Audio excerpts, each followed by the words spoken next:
আসসালামু আলাইকুম ওয়া রাহমাতুল্লাহ।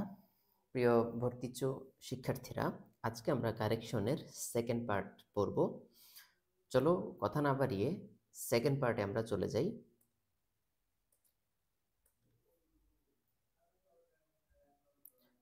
তোমরা অলরেডি স্ক্রিনে প্রথম বাক্যটি দেখতে পাচ্ছ। এখানে তোমাকে কারেক্ট সেন্টেন্সটি বের করতে বলা হয়েছে। ঠিক আছে, বলেছে ফাইন্ড দ্য কারেক্ট সেন্টেন্স। বারবারই বলেছি যে প্রশ্নে কি বলেছে সেটা একটু খেয়াল করবা। শুধু এটা কারেক্ট ইনকারেক্টের ক্ষেত্রেই না, যখন তুমি সিনোনিম অ্যান্টোনিম অ্যান্সার করবা সেখানেও খেয়াল করবা তোমাকে সিনোনিম বের করতে বলেছে নাকি অ্যান্টোনিম বের করতে বলেছে। ঠিক আছে, তাহলে এখানে কারেক্ট সেন্টেন্স বের করতে বলা হয়েছে। অপশন এতে লিখেছে he appeared at the examination. He appeared at the examination, অর্থাৎ সে পরীক্ষায় অংশগ্রহণ করেছে। এখানে কোনো ভুল আমি দেখতে পাচ্ছি না অপশন এতে। আচ্ছা, অপশন বিতে আসো, কি ধরনের ভুল আছে। তোমরা কারেকশনগুলো কিভাবে অ্যান্সার করবে আমি বলে দিই। যদি তোমরা একটু কনফিউজড থাকো যে অ্যান্সার কোনটা হতে পারে, সেক্ষেত্রে তোমরা যেটা করবে, প্রথমে অপশনগুলোর মধ্যে ভুল অপশনগুলো বের করে ফেলবে। যদি ভুলগুলো বের করে ফেলতে পারো, যেই বাক্যটা রয়ে যাবে সেটাই সঠিক অ্যান্সার। ঠিক আছে, তাহলে ধরো অপশন এ সঠিক নাকি ভুল এটা আমরা এখনো কনফিউজড। আমরা 2 নম্বর বাক্যে চলে আসি। 2 নম্বর বাক্যে লিখেছে যে দ্য মোর হি গেটস। ঠিক আছে, তাহলে বাক্যের শুরুতে কি আসছে? বাক্যের শুরুতে আসছে দ্য প্লাস কম্পারেটিভ ফর্ম। ঠিক আছে, কিন্তু বাক্যের কমার পরে কি আসছে? শুধু মোর আসছে। মোর হি ওয়ান্টস, সে যত পায় তত চায়। ঠিক আছে, তাহলে আমরা ডাবল কম্পারেটিভ পড়েছি। ডাবল কম্পারেটিভ হচ্ছে কি? বাক্যের শুরুতে যদি দি প্লাস কম্পারেটিভ ফর্ম থাকে, দি প্লাস কম্পারেটিভ ফর্ম, বাক্যের শুরুতে যদি দি প্লাস কম্পারেটিভ ফর্ম থাকে, তাহলে এই যে কমার পরে এখানেও তুমি দি প্লাস কম্পারেটিভ দিয়েই শুরু করতে হবে। ঠিক আছে, শুরুতে যদি দি প্লাস কম্পারেটিভ ফর্ম থাকে, বাক্যের কমার পরেও দি বসাতে হবে। তাহলে এখানে কি আছে?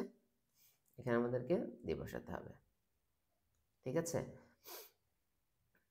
তারপরে দেখো সিতে বলেছে he got the work being done. He got the work being done, তাহলে এখানে গট এটা হচ্ছে একটা পজিটিভ ভার্ব। ঠিক আছে, কারণ সে দেখলো যে কাজটা সম্পন্ন হয়ে গেছে, সম্পাদিত হয়ে গেছে।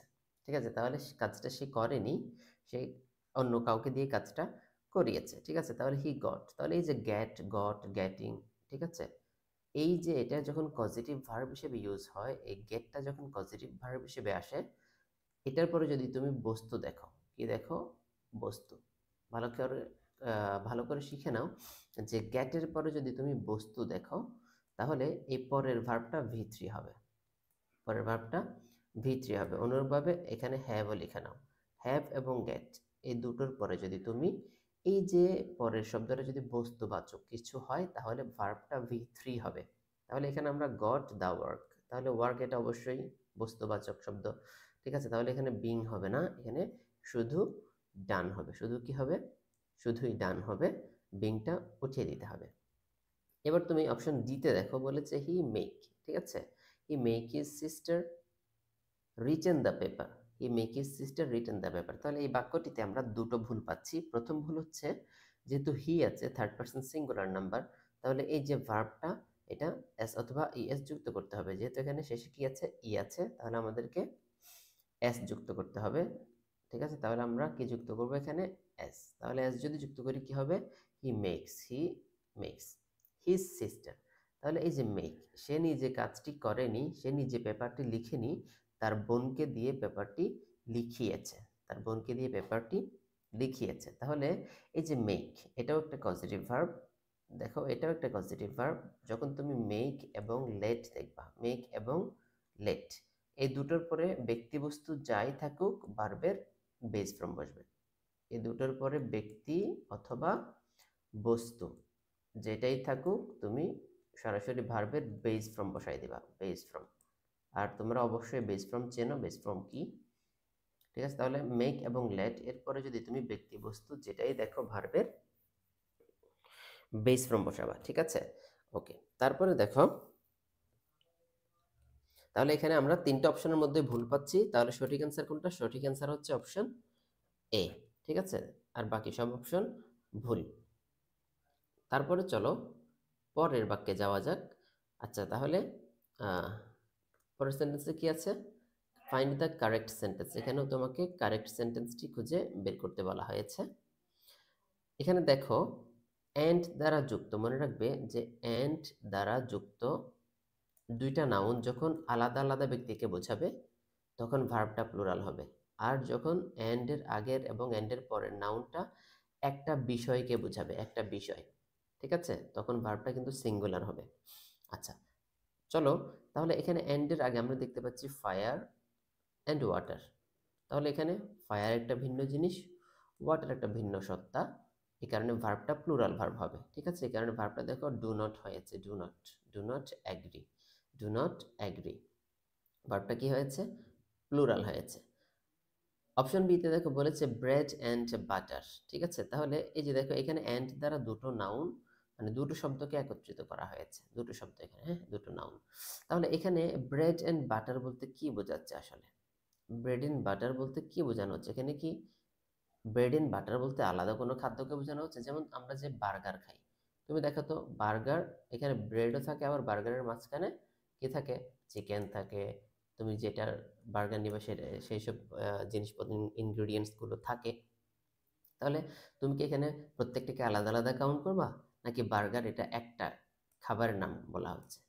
এখানে একটা খাবারের নাম বলা হচ্ছে। ঠিক আছে, তাহলে যে ব্রেড অ্যান্ড বাটার, এটা একটা টপিক, একটা বিষয়কে বোঝানো হচ্ছে। এই কারণে এখানে ভার্বটা আর হবে না, ভার্বটা কি হবে? এখানে ভার্বটা হবে, হয়ে যাবে ইজ। ঠিক আছে, এখানে ভার্বটা ইজ হয়ে যাবে। তারপর দেখো অপশন সি তে বলেছে অ্যাজ ওয়েল এজ। মনে রাখবে যে এই অ্যাজ ওয়েল এজ এর আগের অংশ হচ্ছে সাবজেক্ট, অ্যাজ ওয়েল এজ এর আগের অংশ সাবজেক্ট। এখানে অ্যাজ ওয়েল এজ এর পরে অন্য কোনো শব্দ থাকতেও পারে। ঠিক আছে, অ্যাজ ওয়েল এজ, যেমন আমি যদি বলি যে রহিম, রহিম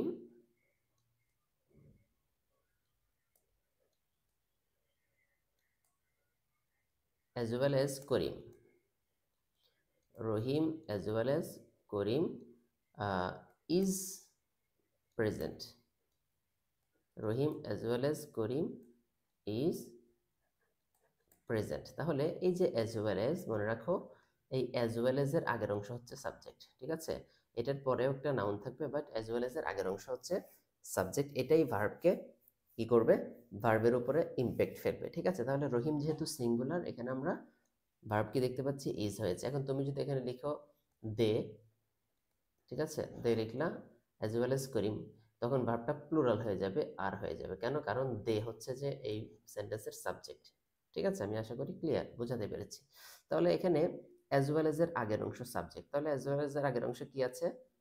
জাস্টিস। ঠিক আছে, এটা একটা আনকাউন্টেবল নাউন, এবং আনকাউন্টেবল নাউন অলওয়েজ সিঙ্গুলার। সুতরাং এখানে অ্যালাউটা কি হবে? অ্যালাউটা হয়ে যাবে তোমার অ্যালাউস। কি হয়ে যাবে? এই অ্যালাউটা আমরা অ্যালাউস লিখব, অ্যালাউস। ঠিক আছে, থার্ড পারসন সিঙ্গুলার। তারপর দেখো বলেছে he and me are playing, তাহলে আর হচ্ছে ভার্বটা প্লুরাল হয়েছে এখানে, কারণ হি এবং আমি, সে এবং আমি, এটা দুজন ভিন্ন সত্তা। ঠিক আছে, আমি আর রহিম তো এক ব্যক্তি নই, আমি আর রহিম ভিন্ন ভিন্ন সত্তা, ভিন্ন ভিন্ন মানুষ। তাহলে এখানে হি, এটা কি? এটা সাবজেক্টিভ ফর্ম, এটা সাবজেক্টিভ প্রোনাউন। ঠিক আছে, তাহলে এন্ড এর আগে যদি সাবজেক্টিভ প্রোনাউন হয়, এন্ড এর পরেও তো সাবজেক্টিভ প্রোনাউন হবে। এখানে মিটা কি হয়ে যাবে? আই হয়ে যাবে, এই মিটা আই হয়ে যাবে। ঠিক আছে, তাহলে আমরা দেখো এখানে আমরা অপশন বি, সি, ডি, তিনটা অপশনে ভুল পাচ্ছি। সঠিক অপশন কোনটা? Option A. ঠিক আছে, চলো তাহলে আমরা পরবর্তী সেন্টেন্সে চলে যাই। পরের বাক্যটিতে আমরা পাচ্ছি অপশন এ তে পাচ্ছি দ্য নিউজ আর এক্সাইটিং। দেখো এই যে news, news it's an uncountable noun. News হচ্ছে আনকাউন্টেবল নাউন। মনে রাখবা যে নিউজ হচ্ছে আনকাউন্ট নাউন। নিউজটা হচ্ছে আনকাউন্ট নাউন, এবং আনকাউন্টেবল নাউন সাবজেক্ট হলে ভার্ব সবসময় সিঙ্গুলার, অর্থাৎ আনকাউন্টেবল নাউন মানেই ভার্ব সিঙ্গুলার। তাহলে ইজটা কি হয়ে যাবে? ইজটা তোমার এখানে আর হয়ে যাবে, সরি, আরটা ইজ হয়ে যাবে। অপশন বিতে দেখো ম্যাথমেটিক্স, এই ম্যাথমেটিক্স এটা একটা সাবজেক্টের নাম, এটা একটা কিসের নাম? এটা একটা সাবজেক্টের নাম, ইকোনমিক্স এটা একটা সাবজেক্টের নাম, ফিজিক্স এটা একটা সাবজেক্টের নাম। ঠিক আছে, তাহলে সাবজেক্টের নাম মানেই ভার্ব সিঙ্গুলার। তাহলে mathematics is a difficult subject, mathematics is a difficult subject. তাহলে আমরা এখানে কোনো সমস্যা পাচ্ছি না, এখানে এই সেন্টেন্সটাতে আমরা কোনো সমস্যা পাচ্ছি না। ঠিক আছে, তারপরে দেখো কি বলেছে, পলিটিক্স আর বোরিং। তাহলে পলিটিক্স এটাও একটা কিন্তু টপিক, এটাও একটা সাবজেক্টের নাম। ঠিক আছে, পলিটিক্স এটাও একটা সাবজেক্টের নাম। তাহলে সাবজেক্টের নাম মানেই হচ্ছে আনকাউন্টেবল নাউন, এবং তখন ভার্বটা সবসময় সিঙ্গুলার হবে, সবসময় কি হবে, সিঙ্গুলার হবে। এটা ইজ হওয়ার কথা ছিল কিন্তু ইজ হয়নি। তারপরে দেখো ইনফরমেশন, এই ইনফরমেশন হচ্ছে আনকাউন্টেবল নাউন, ইনফরমেশন হচ্ছে আনকাউন্টেবল নাউন। ঠিক আছে, ইনফরমেশন হচ্ছে আনকাউন্টেবল নাউন। এই আনকাউন্টেবল নাউন হওয়ার কারণে ভার্বটা কি হবে সবসময়, ভার্বটা সবসময় সিঙ্গুলার হবে, ইজ হবে, ভার্বটা আর হবে না, ভার্বটা কি হবে, ইজ হবে। তাহলে which is the correct answer, the correct answer is option B, option B is only the correct answer. তারপরে চলো, আচ্ছা এটা খুবই ইম্পর্টেন্ট এই টপিকটা, উইশের টপিকটা তোমরা একটু ভালো করে বুঝে নাও। দেখো উইশ মানেই হচ্ছে অবাস্তব, অবাস্তব স্বপ্ন দেখলে সেটাকে আমরা উইশ বলি, অবাস্তব স্বপ্ন। উইশ মানেই হচ্ছে অবাস্তব। সুতরাং যে বাক্যে উইশ থাকবে ওই বাক্যে কোনোদিনও তোমার প্রেজেন্ট ফর্ম হবে না, ভার্বের কখনো প্রেজেন্ট ফর্ম হবে না। কি হবে সেখানে, সেখানে তোমার অবশ্যই ভি টু হবে। কি হবে, ভি টু, ভি টু মানে হচ্ছে পাস্ট টেন্স, উইশ মানে হচ্ছে অবাস্তব। তাহলে যখন তুমি বাক্যে উইশ দেখবা ভার্বটা কি হয়ে যাবে, ভি টু হয়ে যাবে। এখন যদি বি ভার্ব থাকে তাহলে বি ভার্বের ফর্ম হচ্ছে কি ওয়ার। ঠিক আছে, বি ভার্বের, বি ভার্ব থাকলেই ওয়ার হয়ে যাবে। ঠিক আছে, ধরো ক্যান কুড আছে, ক্যান কুড আছে, তাহলে কি হয়ে যাবে, এটা ক্যান অথবা উইল থাকলে এটা কুড বা উড হয়ে যাবে, কুড অথবা উড হয়ে যাবে। ঠিক আছে, এটা হচ্ছে কোথায়, যে বাক্যে উইশ থাকবে। এখন ধরো আমি বললাম যে I wish I were you, আহা আমি যদি তুমি হইতাম, তাহলে অবাস্তব একটা স্বপ্ন, আমি কি তুমি হওয়া সম্ভব, না আমি তুমি হওয়া সম্ভব না। তাহলে এই ক্ষেত্রে দেখো আয়ের সাথে কিন্তু ওয়ার বসে না, আয়ের সাথে বসে কে, ওয়াজ। বাট এই ক্ষেত্রে, এই ক্ষেত্রে ওয়াজ বসবে না, এই ক্ষেত্রে কে বসবে, এক্ষেত্রে ওয়ার বসবে। ঠিক আছে, আই ওয়ার ইউ, আমি যদি তুমি হতাম, কারণ উইশ হচ্ছে অবাস্তব স্বপ্ন। ঠিক আছে, তারপরে দেখো I wish I attended the party tonight, তাহলে এখানে কি বি ভার্ব আছে, এখানে কিন্তু বি ভার্ব নেই, এখানে বি ভার্ব ছাড়া অন্য কোনো ভার্ব আছে, বি ভার্ব নাই। তো বি ভার্ব যদি না থাকে তাহলে তুমি কি বসাবা, বি ভার্ব ছাড়া যদি অন্য কোনো ভার্ব থাকে সেক্ষেত্রে তুমি ভি টু বসাবা। ঠিক আছে, কারণ দেখো এখানে আমরা অ্যাটেন্ডেড এটাকে ভি টু বসিয়েছে, I attended the party tonight. ঠিক আছে, এখন ধরো বাক্যে কি আছে, উড কুড এ টাইপের কিছু একটা আছে, তাহলে উড কুড থাকলে আমরা কুড বসাবো। হ্যাঁ, ক্যানটা কি হয়ে যাবে, কুড হয়ে যাবে, এবং ভার্বের বেস ফর্ম বসাইতে হবে। তাহলে I wish I could attend the party tomorrow, আমি যদি আগামীকালকের পার্টিতে যাইতে পারতাম। ঠিক আছে, অথবা তুমি চাইলে এই যে কুড যেখানে থাকবে সেখানে আমরা চাইলে ওয়ার অ্যাটেন্ডিং বসাইতে পারবো। কি বসাইতে পারবো, were attending, I wish I were attending the party tonight. তাহলে এতটুকু তুমি ক্লিয়ার হও, আগে এতটুকু ক্লিয়ার হও। ঠিক আছে, এই যে আমি চারটা স্ট্রাকচার বললাম এগুলো বর্তমান কালের কথা বলবে, এগুলো প্রেজেন্ট টেন্স, মনে রাখবা এগুলো প্রেজেন্ট টেন্স। ঠিক আছে, এগুলো প্রেজেন্ট অথবা ফিউচার, প্রেজেন্ট অথবা ফিউচার, এগুলো প্রেজেন্ট অথবা ফিউচারের কথা বলছে। তাহলে যখন প্রেজেন্টের কথা বলবে তখন ভি টু আর বিভার্ব হিসেবে ওয়ার, আর যখন ফিউচারের কথা বলবে তখন মডেল থাকলে সেই মডেলটা ক্যান থাকলে কুড হয়ে যাবে, উইল থাকলে উড হয়ে যাবে। ঠিক আছে, এটা গেল প্রেজেন্ট টেন্স। এখন আসো এই যে শেষের বাক্যটা, শেষের বাক্যটা খেয়াল করো তো কোন টেন্সের কথা বলছে। তাহলে উইশ, উইশ মানেই আমরা জানি পাস্ট টেন্স, উইশ মানেই পাস্ট টেন্স। ঠিক আছে, তাহলে এই বাক্যে আরেকটা শব্দ আছে, অ্যাডভার্ব আছে, সেটা হলো লাস্ট নাইট। তাহলে লাস্ট নাইট এটাও পাস্ট টেন্স। তাহলে আমরা জানি দুইটা পাস্ট, মনে রাখবা এই যে দুইটা পাস্ট যোগ করলে এটা পাস্ট পারফেক্ট টেন্স হয়ে যাবে। দুইটা পাস্ট যখন তুমি একত্র করবা, যোগ করবা, সেটা পাস্ট পারফেক্ট টেন্স হয়ে যাবে। দুইটা পাস্ট একত্রিত করলে এটা, সেটা পাস্ট পারফেক্ট টেন্স হয়ে যাবে। তাহলে এটাকে আমরা লিখবো হচ্ছে পাস্ট পারফেক্ট টেন্স। পাস্ট কোন টেন্স লিখবো ভাই, এটা হয়ে যাবে পাস্ট পারফেক্ট টেন্স। ঠিক আছে, কারণ দুইটা পাস্ট এই বাক্যে একত্রিত হয়েছে। তাহলে তুমি নর্মালি মনে রাখো যে বাক্যে উইশ থাকবে ওই বাক্যে যদি অতীতকালীন আরেকটা শব্দ থাকে সেটা পাস্ট পারফেক্ট টেন্স হয়ে যাবে। কোন টেন্স হয়ে যাবে? পাস্ট পারফেক্ট টেন্স হয়ে যাবে। সে কারণে দেখো কি হয়েছে, I wish I had attended the party last night. ঠিক আছে, আমি আশা করি তোমাদের কাছে বিষয়টি ক্লিয়ার করতে পেরেছি। তাহলে যখন তুমি বাক্যে উইশ দেখবা, বাক্যটা যদি অতীতকাল না হয়, অতীতকাল যদি না হয়, বাক্যে যদি অতীতকালীন কোনো অ্যাডভার্ব না থাকে, সেক্ষেত্রে তুমি চাইলে বি ভার্ব হিসেবে ওয়ার বসাতে পারবা, কিংবা বি টু বসাতে পারবা, অথবা মোডাল প্লাস বেস ফর্ম বসাতে পারবা, অথবা ওয়ার প্লাস আইএনজি বসাতে পারবা। ঠিক আছে, এটা কখন? প্রেজেন্ট টেন্সে। আর যখন বাক্যটা পাস্ট টেন্সের কথা বলবে তখন তুমি কি বসাতে হবে? হ্যাড প্লাস V3 বসাতে হবে। ঠিক আছে, এটাই গেল উইশের আলোচনা। আমি আশা করি তোমরা বুঝতে পেরেছো। তারপরেরটিতে আসো, এই বাক্যটি একটু খেয়াল করো, I wish I could attend the party tomorrow. আচ্ছা, এটা আমরা পড়ে চলে এসেছি কেবলই।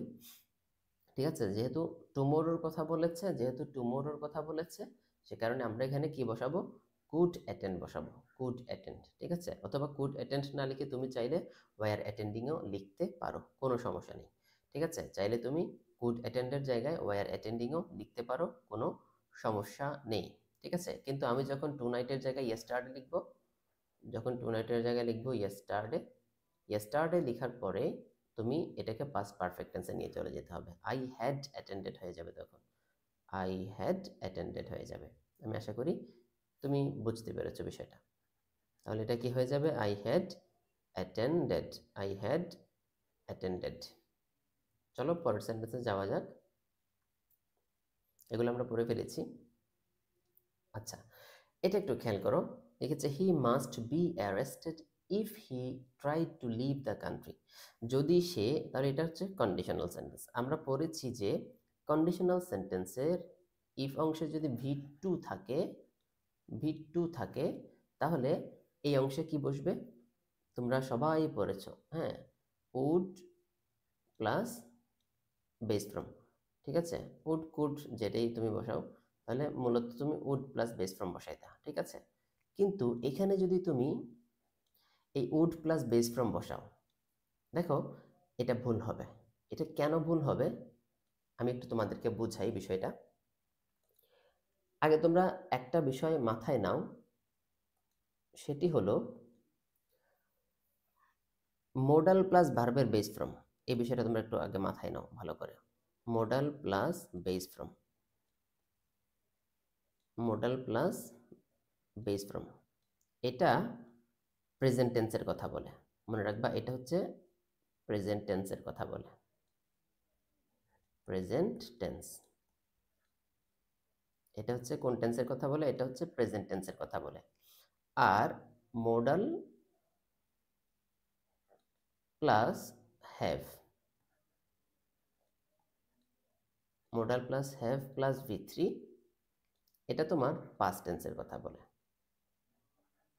এটা তোমার পাস্ট টেন্সের কথা বলে। এতটুকু তুমি যদি বুঝতে পারো তাহলে এই বিষয়টা তোমার কাছে একদম পানির মতো ক্লিয়ার হয়ে যাবে। জাস্ট এই বিষয়টা একটু ক্লিয়ার হও।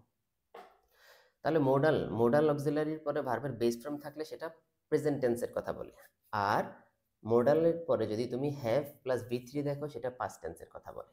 ঠিক আছে, এবার আসো আমরা যে সেকেন্ড কন্ডিশনাল, তাহলে এই বাক্যটা সেকেন্ড কন্ডিশনাল না? এটা সেকেন্ড কন্ডিশনাল। এই সেকেন্ড কন্ডিশনাল মনে রাখবা, সেকেন্ড কন্ডিশনাল এটা বর্তমান কালে অবাস্তব কথা বলে। ঠিক আছে, সেকেন্ড কন্ডিশনাল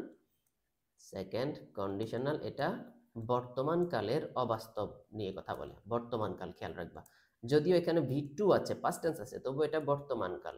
কোন কাল? বর্তমান কাল। তাহলে এখানে V2 কেন হইল ভাইয়া? এখানে V2 হয়েছে কারণ এটা অবাস্তব। এটা কি? অবাস্তব। ঠিক আছে, এটাকে আনরিয়েল বলি আমরা। ঠিক আছে, অবাস্তব। এই কারণেই ওই যে একটু আগে উইশ করে আসলাম, অবাস্তব হওয়ার কারণে এখানে V2 হয়েছে। তাহলে উইশের ওখানে আমরা কেন V2 লিখতাম? কারণ উইশ দ্বারা অবাস্তব, স্বপ্ন বোঝায়, সেজন্যই। তাহলে একটু খেয়াল করো, ইফ অংশে V2 আছে, তাহলে এটা কোন কালের কথা বলছে? এটা সেকেন্ড কন্ডিশনাল বর্তমান কালের অবাস্তব কথা বলে। ঠিক আছে, তাহলে এখানে যদি তুমি লিখো, তুমি যে এখানে যদি তুমি লিখো উড হ্যাভ অ্যারেস্টেড যদি লিখো, তাহলে এটা পাস্ট টেন্সের হয়ে যাবে। কেন? কারণ মোডাল হ্যাভ প্লাস V3 এটা পাস্ট টেন্সের কথা বলে। ঠিক আছে, তাহলে এটা যেহেতু প্রেজেন্ট টেন্স, তাহলে এখানে তো তুমি উড হ্যাভ অ্যারেস্টেড লিখতে পারবা না। ঠিক আছে, এখন কথা হইলো, ঠিক আছে আমি উড হ্যাভ অ্যারেস্টেড লিখলাম না, এখানে আমি কি লিখবো? এখানে আমি উড অ্যারেস্টেড লিখবো। ঠিক আছে, উড বি অ্যারেস্টেড লিখবো। উড বি অ্যারেস্টেড লিখলে কি সমস্যা হবে এখানে? এখানে যদি আমি উড বি অ্যারেস্টেড লিখি কি সমস্যা হবে? একটু খেয়াল করো, ধরো একজন দাগী আসামি, ঠিক আছে, সে যদি দেশ থেকে পালাতে চায় এয়ারপোর্ট দিয়ে, সে কি গ্রেপ্তার হবে না? সে অবশ্যই গ্রেপ্তার হবে, সে মাস্ট গ্রেপ্তার হবে। তাহলে এখানে তোমার হাইপোথেটিক্যাল, এখানে তোমার মানে সম্ভাবনা, উড মানে হচ্ছে যে সম্ভাবনা, এই উড মানে হচ্ছে সম্ভাবনা। এখন তুমি যদি আসামি হও, তুমি যদি পালাতে চাও, তাহলে তুমি কি গ্রেপ্তার হবা না? অবশ্যই তো তুমি গ্রেপ্তার হবা। তাহলে এখানে তো তুমি সম্ভাবনা ইউজ করে লাভ নাই। তুমি যদি পালাইতে চাও অবশ্যই তুমি অ্যারেস্টেড হবা। ঠিক আছে, এখানে হাইপোথেটিক্যাল কোনো তোমাকে কি দিচ্ছে না, মানে ইয়েস নট এরকম কোনো ইয়েস নট কোনো কি দিচ্ছে না, তোমাকে সুযোগ দিচ্ছে না। তুমি যদি পালাতে চাও অবশ্যই তুমি অ্যারেস্টেড হবা। ঠিক আছে, তাহলে এখানে আমরা উড ব্যবহার করতে পারছি না, এখানে আমাদেরকে কি ব্যবহার করতে হচ্ছে? এখানে আমাদেরকে মাস্ট ব্যবহার করতে হচ্ছে। তাহলে মাস্টের পরে বি কেন আসলো? যেহেতু এটা প্যাসিভ ভয়েস, যেহেতু এটা প্যাসিভ ভয়েস। তাহলে আমি বললাম if he tried to leave the country, যদি সে দেশ থেকে পালাতে চাইতো, হি মাস্ট বি অ্যারেস্টেড, অবশ্যই সে গ্রেপ্তার হতো। যেহেতু সে পালাতে চায় নাই, সে কারণে সে গ্রেপ্তার হয় নাই। ঠিক আছে, তাহলে এখানে তুমি উড লিখলে ভুল হবে, এখানে কি লিখতে হবে? মাস্ট লিখতে হবে। আচ্ছা, পরের বাক্যটা একটু খেয়াল করলে তোমরা বুঝে যাবা এই বিষয়টা। এইখানে দেখো, এখানে আমি এই অংশে কি লিখেছি? এই অংশে আমি আর মাস্ট লিখে নেই, এই অংশে আমি লিখেছি must have plus V three, sorry would have plus V three লিখেছি। তাহলে would have plus V three মানে কি? মডেল প্লাস পারফেক্টিভ, এবং এটা কোন টেন্সের কথা বলে? এটা হচ্ছে পাস্ট টেন্সের কথা বলে, এটা অতীতকাল অর্থাৎ পাস্ট টেন্সের কথা বলে, এটা পাস্ট টেন্সের কথা বলে। তাহলে তুমি দেখো ইফ এর অংশে কি আছে? ইফ এর অংশে আছে হ্যাড প্লাস ভি থ্রি। তাহলে হ্যাড প্লাস ভি থ্রি মানেই থার্ড কন্ডিশনাল, আর এই থার্ড কন্ডিশনাল পাস্ট টেন্সের কথা বলে। ঠিক আছে, পাস্ট টেন্সে অসম্ভব কিছু বোঝানোর জন্য আমরা হাইপোথেটিক্যাল কিছু বোঝানোর জন্য হ্যাড প্লাস ভি থ্রি বসাই। তাহলে যখন তুমি ইফ অংশে কি দেখবা? ইফ অংশে যখন তুমি হ্যাড প্লাস ভি থ্রি দেখবা, তখন তুমি এই জায়গায় এসে কি বসাই দিতে হবে? Would have plus V three বসাই দিতে হবে, would have plus V three বসিয়ে দিতে হবে। এখানে আর তুমি মাস্ট ব্যবহার করতে পারবা না, এখানে আর মাস্ট ব্যবহার করা যাবে না। ঠিক আছে, আচ্ছা, কারণ এখানে কেন মাস্ট ব্যবহার করা যাবে না? কারণ দেখো, মাস্ট এখানে যদি তুমি লিখো যে মাস্ট বি অ্যারেস্টেড, যদি তুমি এখানে মাস্ট বি লিখো, তাহলে কি বলেছিলাম যে মডেল প্লাস ভার্বের বেস ফর্ম, এটা প্রেজেন্ট টেন্সের কথা বলে। এটা কোন টেন্সের কথা বলে? এটা প্রেজেন্ট টেন্সের কথা বলে। ঠিক আছে, কিন্তু এখানে তো তোমার had plus V three third conditional, third conditional তো পাস্ট টেন্সের কথা বলে। তাহলে ইফ অংশে যদি তুমি পাস্ট টেন্স বসাও আর এখানে যদি তুমি প্রেজেন্ট টেন্স বসাও, তাহলে বিষয়টা কি ঠিক হচ্ছে? না, এটা সাংঘর্ষিক হয়ে যাচ্ছে। সে কারণে আর এখানে তুমি মাস্ট বি বসাইতে পারবা না। ঠিক আছে, আমি আশা করি তুমি এতটুকু বুঝতে পেরেছো। তারপরেরটা আসো, আচ্ছা এটা শেষ, এটা একটু দেখো এই বাক্যটি। এখানে লিখেছে she was taller than either of her five sisters. তাহলে এই যে আইদার, আইদার মানেই হচ্ছে দুইজন, মনে রাখবা আইদার মানেই দুইজন, নাইদার মানেই দুইজন।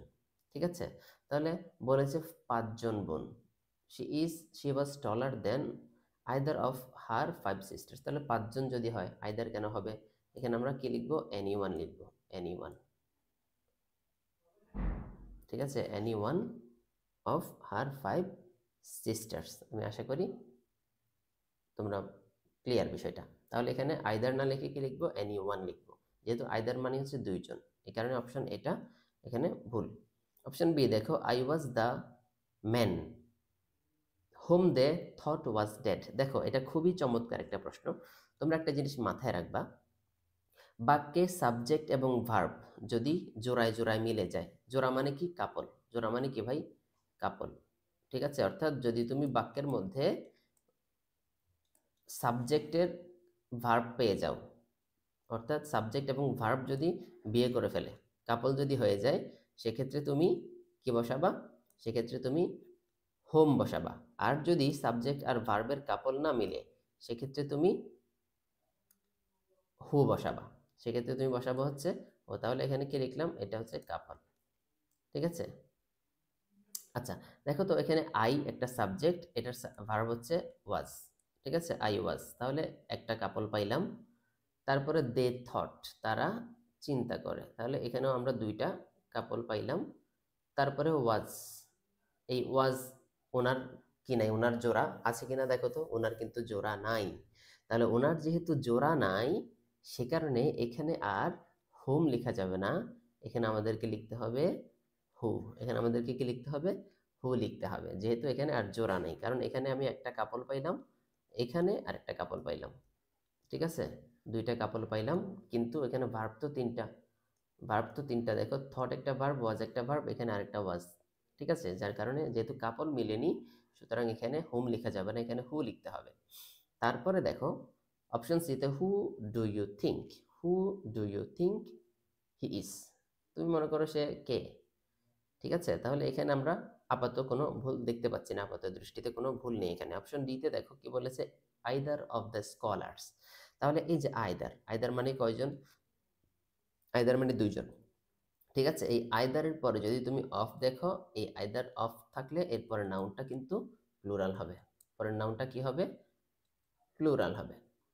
ঠিক আছে, পরের নাউনটা প্লুরাল হবে, বাট ভার্বটা কিন্তু সিঙ্গুলারই হবে। ভার্বটা কি হবে, সিঙ্গুলার, অর্থাৎ হ্যাজ হবে, হ্যাজ ডান ওয়েল। ঠিক আছে, এখন যদি আইদারের পরে অফ না থাকে, যদি এমন থাকে আইদার স্কলার, ঠিক আছে, EITHER, আইদার, তাহলে যদি এরকম থাকে যে আইদার স্কলার, তখন কিন্তু আর তুমি স্কলার্স লিখতে পারবা না, তখন তুমি আইদার স্কলার লিখতে হবে। ঠিক আছে, এই আইদারের পরে সিঙ্গুলার নাউন হইলে ভার্বটাও কি হবে, ভার্বটাও সিঙ্গুলার হবে। এবং মনে রাখবা, এই যে আইদার নাইদার এগুলোর পরে নাউনটা কিন্তু সিঙ্গুলারই হইতে হয়, আনকাউন্টেবল নাউন তুমি এখানে লিখতে পারবা না। তাহলে আমরা এখানে অপশন ডিতে ভুল পাইলাম, অপশন এতে ভুল পাইলাম, অপশন বিতেও ভুল পাইলাম, অপশন সি হচ্ছে ইজ দ্য কারেক্ট অ্যান্সার। ঠিক আছে। আচ্ছা, আমাদের দ্বিতীয় পর্বের এখানেই পরিসমাপ্তি ঘটলো। আমরা পরবর্তী তৃতীয় পর্বেও চেষ্টা করব তোমাদের জন্য কিছু আহ, উপকারী সেন্টেন্স উপস্থাপন করে বিশ্লেষণ করার জন্য। সে পর্যন্ত ভালো থাকো। আসসালামু আলাইকুম ওয়া রাহমাতুল্লাহ।